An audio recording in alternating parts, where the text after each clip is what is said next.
Jewish legalism believed that you had to keep Torah, the Old Testament law, like kosher diet, in order to be blessed by God. Gnostic mysticism, and I know some of these are big words, believed that if you could engage in a secret knowledge or a spiritual experience, does that sound familiar? You could transcend your physical life and tap into the cosmic source of good and joy and power that would help you navigate this difficult world. Religious or cultural stoicism just believed that you had to embrace hardship. You had to do hard things. You had to develop your grit. And that's what God ultimately honored, and that's how you leveled up in life. And so here's what would happen. Somebody would convert to Jesus. They would become a Christian.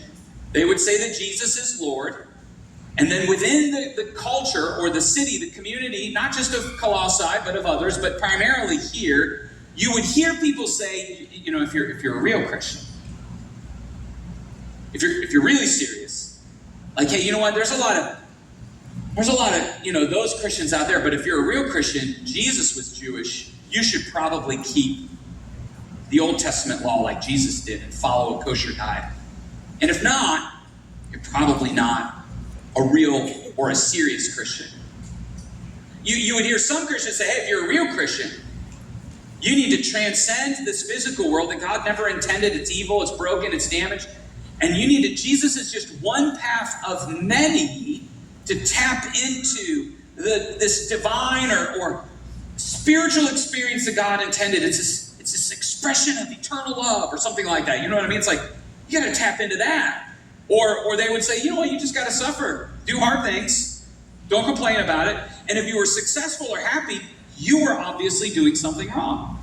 Now, there may be aspects of those things that have some things that are okay.